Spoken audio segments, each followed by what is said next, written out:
Can you imagine these words? Those were the last words my father said to me before he shoved me into an October storm and locked the door behind me. Get out of my house. I don't need a sick daughter. I was 15 years old. I had no coat, no phone, no money, just a school backpack with algebra homework inside and rain already soaking through my sneakers. 3 hours later, the police called him, and when he heard what they said, his face went white as a ghost. But by then, it was way too late. I'm Sherry Walls.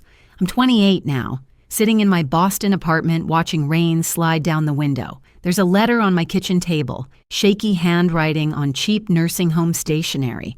After 13 years of silence, my father wants to see me, says he's dying, says he's sorry. Funny thing about rain, it always takes me back to that night. October 14th, 2011. I remember coming home from school like it was any other Tuesday. Backpack over one shoulder, head full of the algebra test I'd just aced. I was thinking about dinner, about homework, about the band poster I wanted to buy with my birthday money. Normal 15-year-old stuff. I had absolutely no idea that in less than 2 hours, I'd be walking alone through a freezing storm, wondering if I was going to survive the night. The moment I stepped through that front door, I knew something was wrong.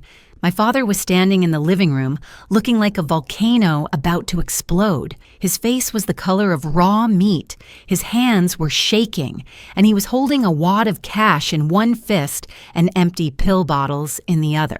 My sister Corinne stood right behind him. She was 19, 4 years older than me, and she had this expression on her face: concerned, worried, heartbroken. The perfect picture of a devoted older sister who just discovered something terrible about her baby sibling. But I saw her eyes.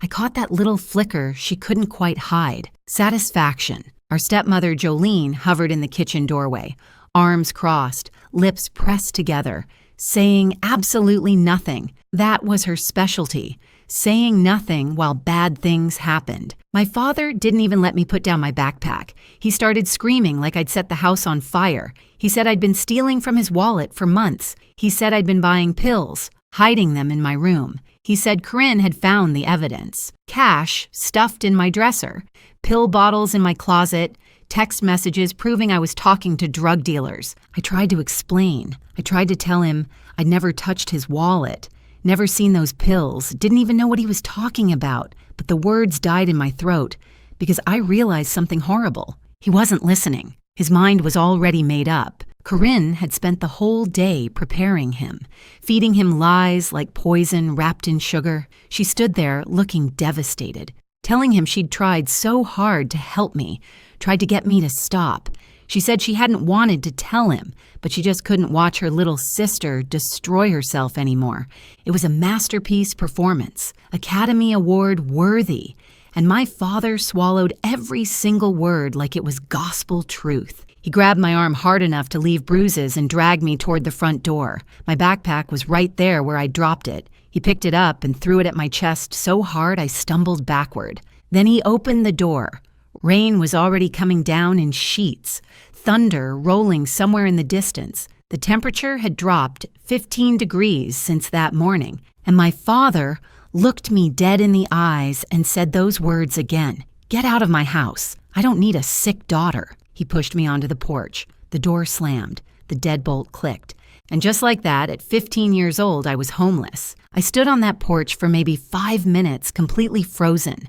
Not from the cold, though that was coming, but from shock. I kept waiting for the door to open again, waiting for someone to say it was all a big misunderstanding. Nobody came. My phone was sitting on my bedroom desk. I wasn't allowed to grab anything except what was already in my hands. My backpack had textbooks, a half-eaten granola bar, and absolutely nothing useful for surviving a night outside. No jacket, no money, no way to call for help. 2011. Payphones still existed somewhere, but who carries quarters? Not a 15-year-old who spent her allowance on band posters. Priorities, right? Straight-A student, 0-star survival skills. So I started walking. I didn't make a conscious decision about where to go. My body just moved on autopilot toward the only safe place I knew. My grandmother Dorothy's house 7 miles away. My mom's mom, the one person who always looked at me like I mattered. 7 miles doesn't sound like much when you're driving. When you're walking through freezing rain in canvas sneakers with no coat, it might as well be 700. Route 9 stretched ahead of me, dark and slick with rain. Cars splashed past without slowing down. I was just a shadow on the roadside, a shape nobody wanted to look at too closely. After the first mile, my clothes were soaked through to my skin. After the second mile, I couldn't feel my fingers anymore. After the third mile, my teeth were chattering so hard I thought they might crack. But I kept walking. What else could I do? Go back and beg my father to believe me. He'd already made up his mind. I had nowhere else to go except forward, one numb step at a time. The thing about hypothermia is that you don't realize it's happening until it's almost too late. Your body starts shutting down piece by piece, and your brain gets foggy, and suddenly sitting down for just a minute seems like the best idea in the world. Just a quick rest, just until you catch your breath. I made it 4 miles before my legs gave out. There was a mailbox up ahead. I remember thinking I'd just lean against it for a second, catch my breath, then I'd keep going. Grandma's house was only 3 more miles. I could make it, but my knees buckled before I got there. The gravel came up fast, and then everything went dark. 3 hours after throwing his daughter into a storm, my father's phone rang. The voice on the other end was cold and professional. Officer Daniels with county police. There'd been an incident. His daughter had been found unconscious on Route 9, hypothermia. She was being transported to County General Hospital. And one more thing, sir. Child Protective Services has been notified. A caseworker is already on site. We have some questions about why a 15-year-old girl was walking alone in a dangerous storm with no coat and no phone. We're going to need you to come down to the hospital and bring whatever evidence you have. My father's face went pale as bone. I know because the hospital staff told me later. They said he looked like a man watching his whole life crumble in slow motion. Corinne was standing right next to him when he got that call. And for the first time, her perfect mask slipped, just for a second. But it was enough, because here's the thing about that night, the thing that changed everything. The woman who found me unconscious on that roadside wasn't just some random stranger driving home. Her name was Gloria Hensley, and she'd spent 35 years working for Child Protective Services. She'd seen every kind of abuse, every kind of neglect, every kind of lie that parents tell about their children. She knew exactly what she was looking at when she found a teenage girl in the rain, with no coat and no phone and no one looking for her, and she wasn't about to let it slide. My father thought he was getting rid of a problem that night, thought he was cleaning house, cutting out the bad apple, protecting his family from a sick daughter who didn't deserve his love. But what he actually did was light a fuse, and he had no idea what was about to explode. Before we continue, if you're enjoying this story, please subscribe and tell me in the comments where you're watching from and what time is it there. I see everything. Thank you so much for your support. Now, to understand what happened that night, to really understand why my sister did what she did, I need to take you back to when everything started falling apart. My mother, Patricia, died in 2006, cancer. I was 10 years old. Corinne was 14.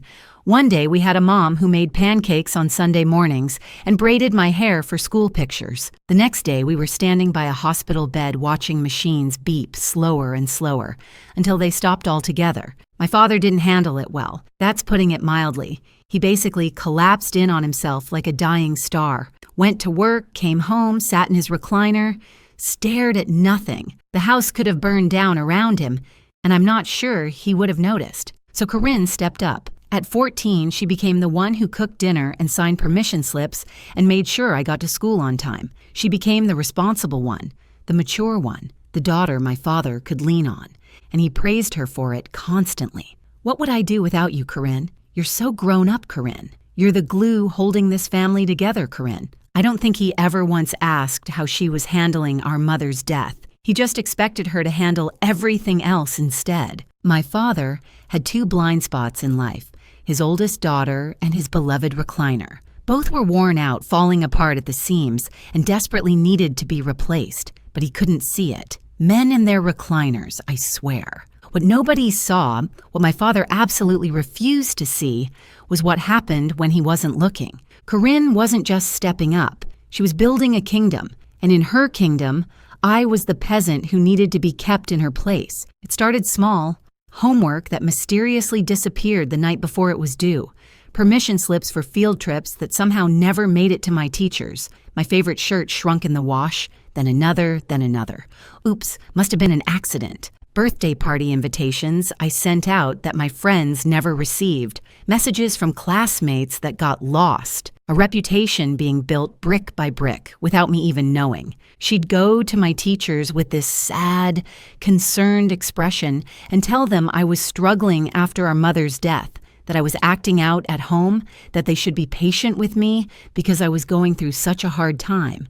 She painted a picture of a troubled child, and everyone believed her because she was so mature, so responsible, so caring. I tried to tell my father once, sat him down and explained that Corinne was sabotaging me, that she was lying about me to everyone, that something was seriously wrong. He looked at me like I'd lost my mind. "You're just jealous of your sister," he said. "She's trying to help this family. You should be grateful." After that, I learned to keep my mouth shut, stay small, stay quiet, survive until I could get out. 2 years after my mom died, my father remarried. Jolene was nice enough at first. She smiled a lot and made casseroles and tried really hard to be part of our family. Corinne immediately started calling her mom. It was strategic, I think, a way to cement her position as the good daughter, the loyal one. I couldn't do it. I couldn't call this stranger mom when my real mother had only been gone 2 years. It wasn't about Jolene. It was about my own heart not being ready. But that quiet rebellion cost me. From that day forward, Jolene treated me like an outsider in my own home. She and Corinne formed their own little club, and I wasn't invited. By the time I was 15, the lines were clearly drawn. Corinne was the golden child, the favorite, the one who could do no wrong.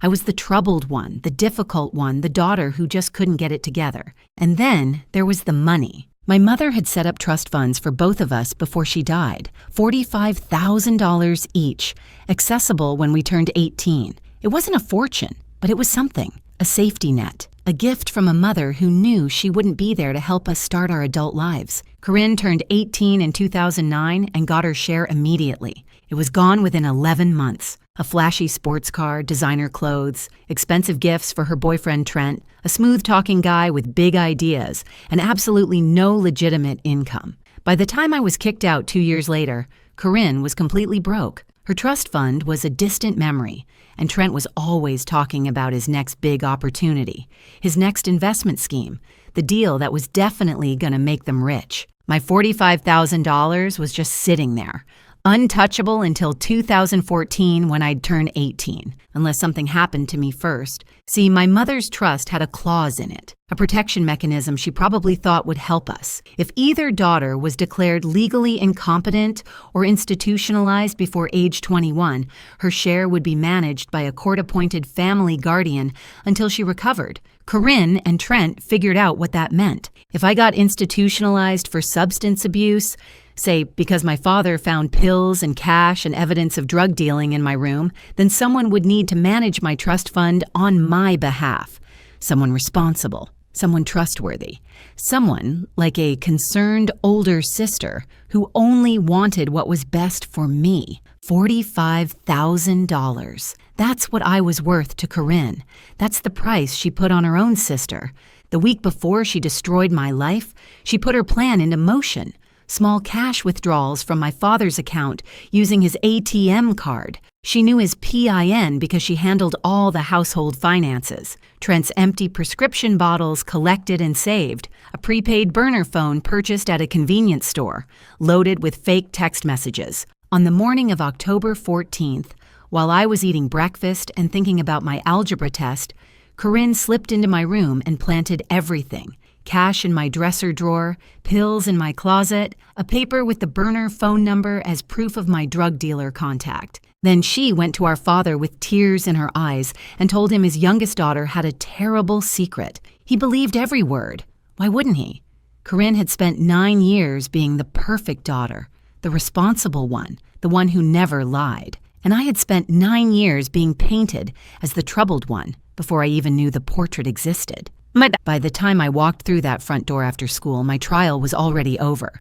The verdict was guilty, and the sentence was exile. That's how I ended up on Route 9 in October rain, walking toward my grandmother's house like it was the only light left in the world. But Corinne had made one mistake, one tiny error in her perfect plan. She didn't account for Gloria Hensley. I don't remember much about collapsing, just the gravel biting into my palms, and then nothing, like someone switched off a television in the middle of a show.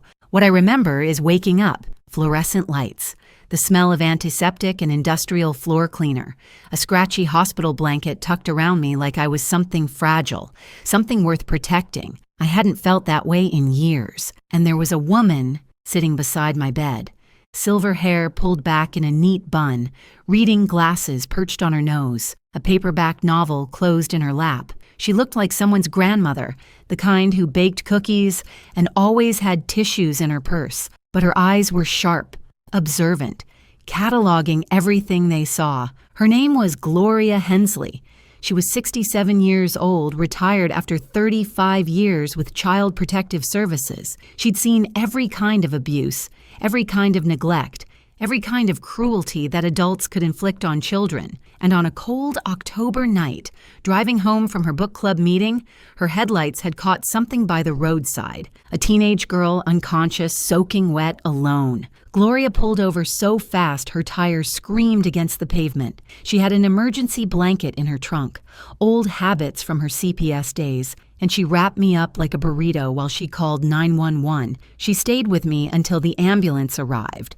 She followed the ambulance to the hospital, and when I woke up 4 hours later, she was still there. That woman might have saved my life, not just because she found me before the hypothermia finished what the storm started, but because she was exactly the right person at exactly the right moment. She handed me a cup of coffee when I opened my eyes. Hospital cafeteria coffee, the kind that tastes like regret brewed at 200 degrees. "This is terrible," she said, "but it's warm." I laughed. Actually laughed, for the first time in hours, maybe days. She smiled back, this knowing, gentle smile that said she understood more than I realized. "There she is," she said, "now.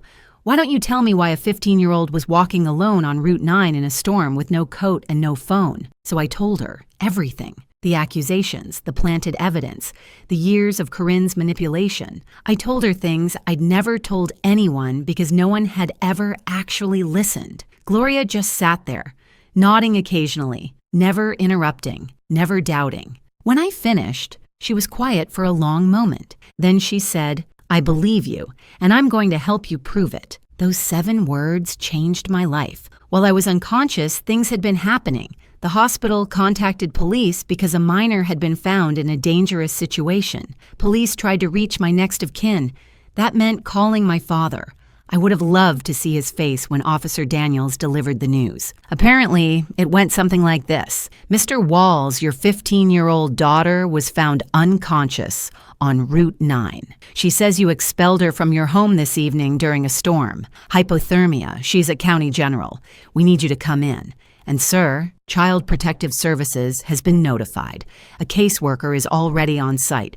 Bring whatever evidence you have." My father and Corinne arrived at the hospital around 10:15 that night. I was awake by then, sitting up in my hospital bed with Gloria beside me. Also in the room, a CPS caseworker named Maria Santos and a uniformed police officer. Not exactly the welcome committee my father was expecting. He looked shaken, not guilty, not yet. Just annoyed and confused, like this was all a big inconvenience. Corinne was right behind him, and for the first time in my life, I saw her look nervous. The smirk she'd been wearing when I left wasn't anywhere to be found. They expected to find a scared, apologetic girl ready to confess her sins and beg to come home. Instead, they found a room full of professionals asking very pointed questions about why a child was wandering alone in dangerous weather with no means of communication or protection. The power dynamic had shifted, and Corinne felt it. She tried to run her usual script. Concerned older sister, troubled younger sibling. We just want what's best for her. But Maria Santos wasn't buying it. 30 years of social work had given her a finely tuned radar for deception, and Corinne was setting off every alarm. Then my grandmother arrived. Dorothy Reeves was 67 years old, 5 feet 2 inches of pure determination, and she was absolutely not in the mood for nonsense. My mother was her only daughter, and I was her only grandchild, and she had never trusted my father or his new family. She lived 40 minutes from the hospital. She made it in 25. I heard her before I saw her, that distinctive click of sensible heels coming down the hallway at a pace that meant business. She swept into my room like a small, silver-haired hurricane and immediately positioned herself between me and my father. "That's my granddaughter," she announced to everyone present. "What has this fool done now?" My father tried to explain, tried to justify, started talking about the stealing, the pills, the evidence. Dorothy listened for about 30 seconds before holding up one hand. "Raymond," she said, "I've known you for 15 years, and you've never been the sharpest tool in the shed. But this might be your dumbest moment yet. You threw a child into a storm based on what? Pills that appeared out of nowhere? Cash that magically materialized? Did you even ask her side of the story?" He opened his mouth, closed it, opened it again. Dorothy nodded. "That's what I thought. Here's the thing about my grandmother. She didn't just love me, she fought for me. That night, while I sat exhausted and hypothermic in a hospital bed, Dorothy Reeves went to war. She demanded an emergency custody hearing. Right there, right then. It was nearly midnight, but she didn't care. She called a family court judge who owed her a favor. Apparently, Dorothy had been on the PTA with his wife for 15 years and got him on the phone. The hospital social worker presented the facts. A minor child expelled into dangerous weather conditions. No investigation conducted before expulsion. No attempt to verify accusations. Child found unconscious with early-stage hypothermia. Father's evidence unexamined by any professional. By 12:30 in the morning, I had a new home. Emergency temporary guardianship was granted to Dorothy Reeves effective immediately. My father was ordered to have no contact with me until a full investigation was completed. CPS would be interviewing everyone. Me, Corinne, my father, Jolene, and they would be taking a very close look at that so-called evidence. As we walked out of the hospital, my father tried one more time. He reached toward me, started to say something. Dorothy stepped between us without breaking stride. "You don't get to touch her," she said. "You don't get to talk to her. You had your chance to be her father, and you threw it away. Literally threw it into a storm. Now we're leaving." She guided me out to her old Buick, the one she'd been driving since before I was born, helped me into the passenger seat, tucked another blanket around me even though the car heater was already blasting. I looked at her with tears streaming down my face. "Grandma, I don't even have clean clothes. I don't have anything." She patted my hand, her eyes fierce and gentle at the same time. "Honey, you have me, and I have a Target card. Tomorrow we shop. Tonight you eat soup and sleep in a bed where nobody is going to throw you out. Ever." That was the first night of my new life. Grandma Dorothy's house had 3 rules: breakfast at 8, homework before TV, and absolutely no nonsense before her second cup of coffee. It wasn't fancy, and it wasn't big, but it was warm and safe and full of love. For the first time in years, I felt like I could breathe.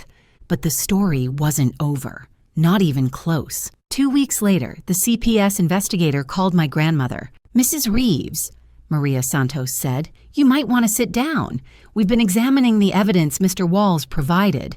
The timeline doesn't add up, and we found some security footage that tells a very different story.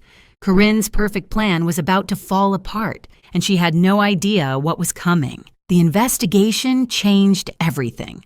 Maria Santos wasn't just a caseworker checking boxes. She was a detective in a cardigan, and she didn't just look at evidence, she traced it. Every receipt, every timestamp, every thread. And the more she pulled, the more Corinne's perfect story unraveled. It started with the cash. $800 had been found in my dresser drawer. My father said it proved I'd been stealing from him for months. Open and shut case, right? Except Maria Santos actually checked the bank records. That $800 came from a single ATM withdrawal on October 14th, the same day I was kicked out. The bank provided surveillance footage from the machine.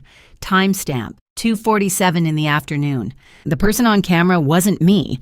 It was Corinne, clear as day. Same jacket she'd been wearing that morning.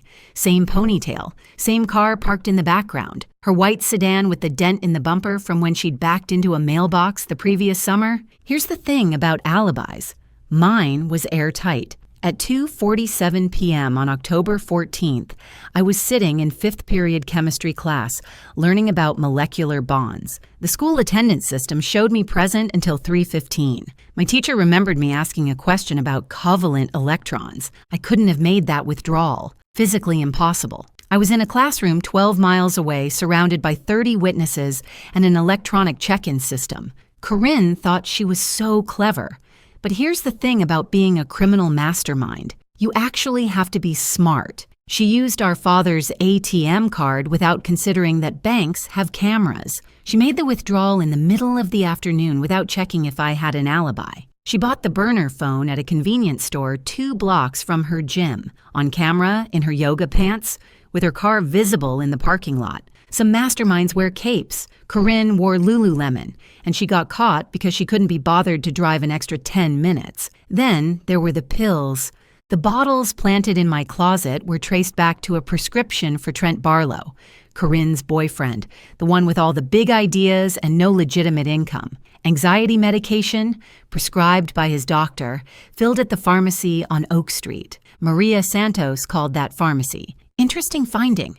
Trent had reported those pills stolen, filed a police report and everything, claiming someone broke into his car and took them. Very concerned citizen behavior. Except he filed that report on October 17th, 3 days after I was kicked out. If those pills were already stolen and hidden in my room on October 14th, why did Trent wait 3 days to report the theft? The answer was obvious, because they weren't stolen. Corinne gave them to him to plant. And then he reported them missing afterward to cover their tracks and get a refill. The delayed theft report was like a flashing neon sign that said, "We planned this. If this story is hitting close to home, I hope you'll stick around, because what happens next is worth every second." Drop a like if you're rooting for me. It means the world. But the real smoking gun was the burner phone.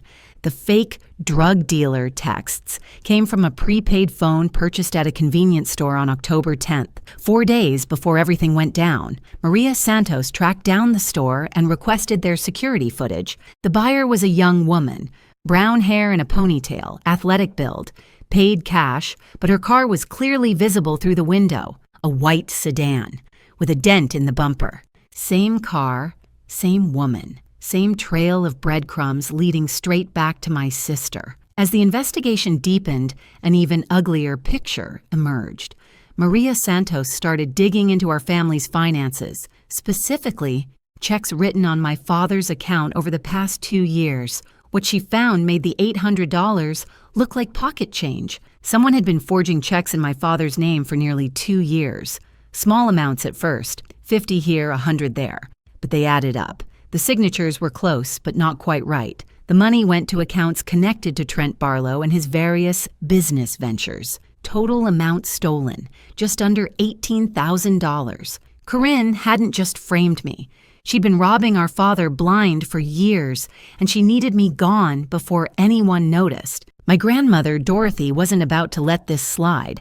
She hired Leonard Vance, an old family friend who'd practiced family law for 30 years. He'd known my mother, Patricia, since grade school, and when Dorothy explained what had happened, his face went hard in a way that made me glad he was on my side. Leonard filed for permanent guardianship immediately. He also filed a civil suit against Corinne for fraud, emotional distress, and whatever else he could make stick. And he made sure my trust fund was protected with additional oversight so nobody could touch it until I turned 18. That year taught me something I carry with me still. Keep records of everything, every receipt, every message, every promise someone makes. Write it down. My grandmother kept a folder for every important document in her life. Bills, letters, tax returns, warranties.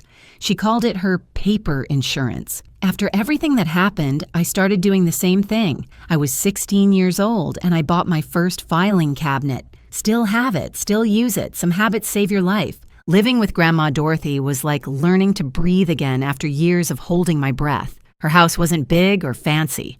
2 bedrooms, 1 bathroom, a kitchen that smelled like coffee and cinnamon. But it was warm, and it was safe. And nobody there was plotting against me. She enrolled me in a new school where nobody knew my history. I made real friends for the first time. People who liked me for me.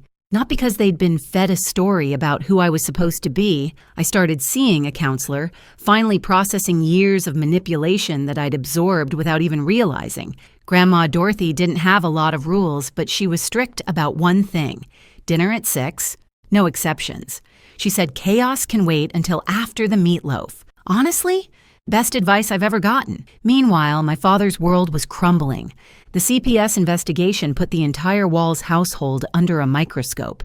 Raymond was questioned multiple times, each session leaving him more exhausted and confused. How had he missed so much? How had he been so blind? Jolene started sleeping in the guest room. Conversations between them became clipped, tense, loaded with accusations neither of them wanted to say out loud, and Corinne was furious.